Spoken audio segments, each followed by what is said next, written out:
Hello, my name is Dr. Genene Duran. I defended my dissertation in October of 2019 and earned my doctorate in human services. Thank you for joining me as I share a presentation of my dissertation, Transit-Oriented Development and Gentrification, a case study examining the cultural effects on a historically Black neighborhood in Denver, Colorado.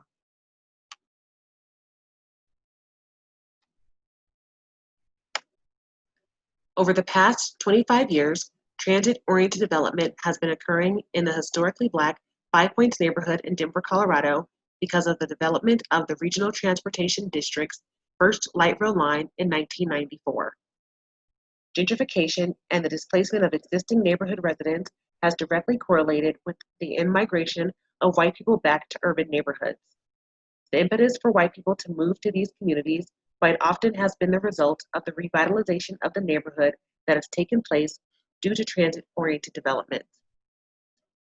The purpose of this study was to understand how the culture of the historically Black Five Points neighborhood in Denver, Colorado has been impacted by transit-oriented development and gentrification.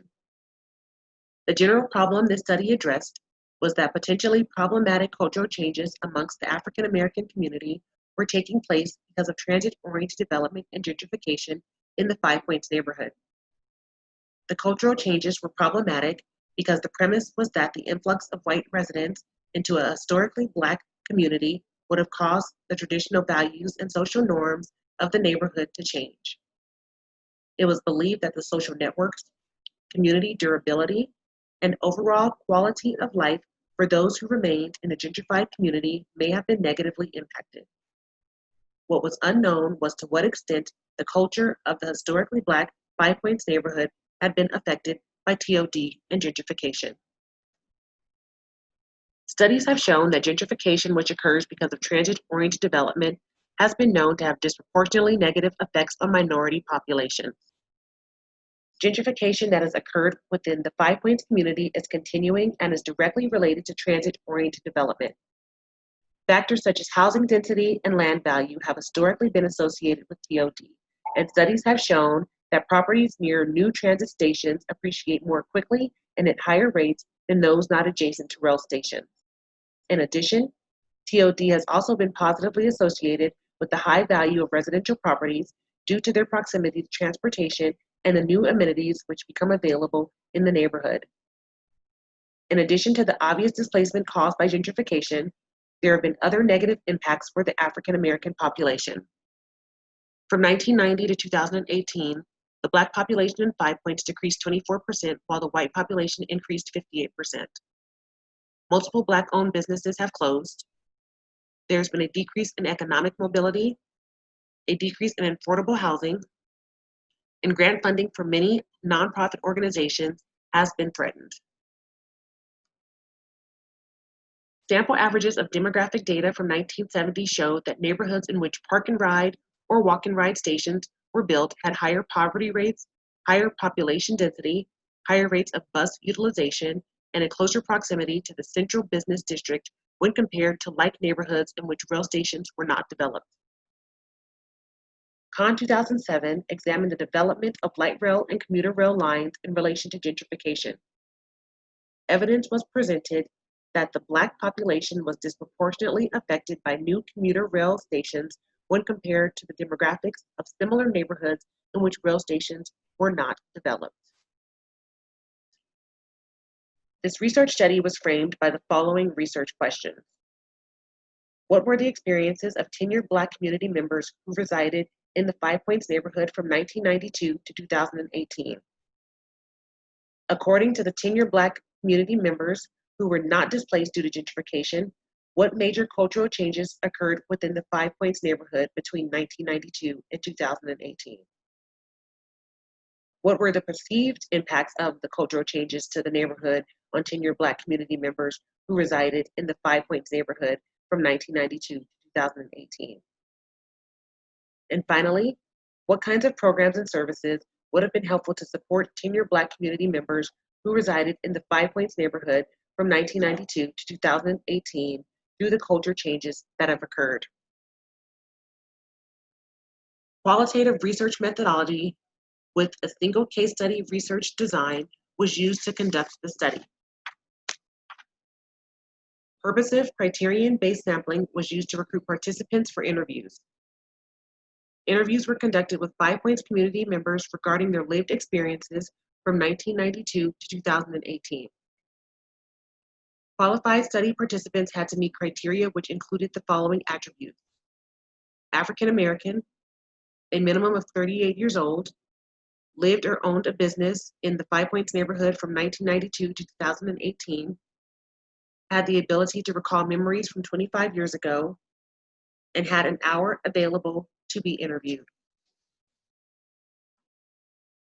Data within the study was triangulated by using qualitative interviews of historical 5 Points residents, systematic observations of the community, and historical U.S.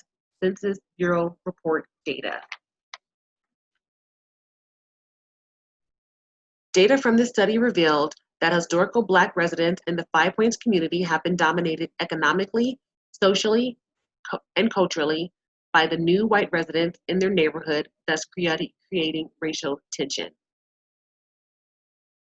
The economic, social, and cultural changes that occurred within the 5 Points community because of white newcomers to the neighborhood are congruent with what one would expect within a situation of internal colonialism. Study participants did not report any common themes about their political experiences within the community. Data from interviews were analyzed through transcription, coding, and examination for clear themes with MaxQDA text analysis software.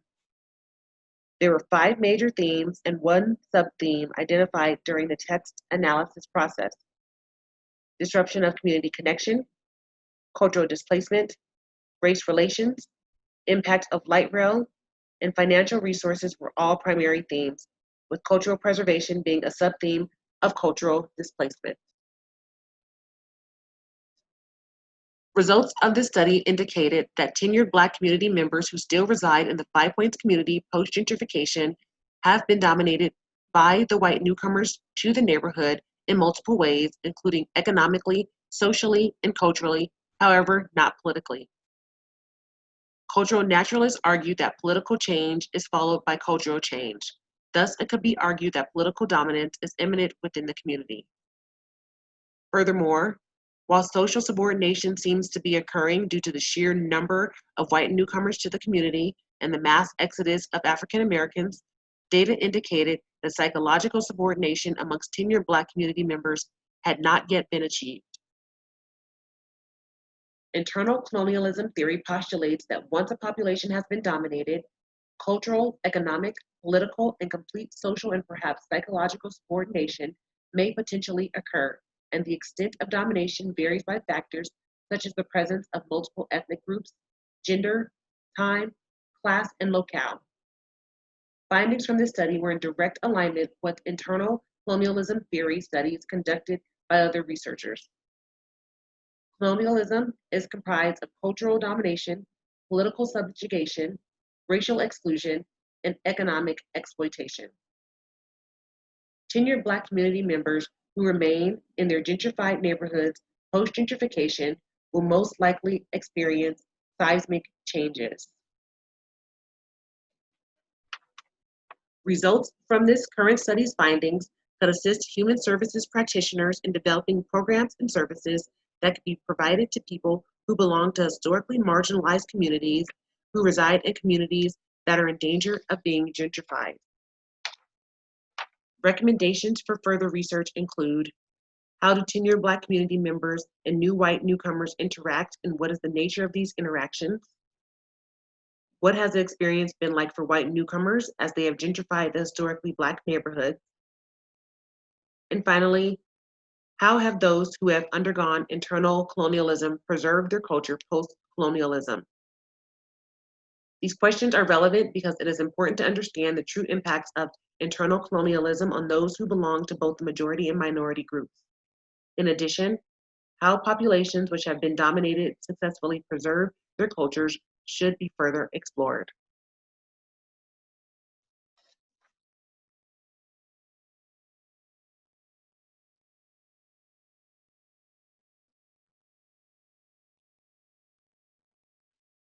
Thank you for your time.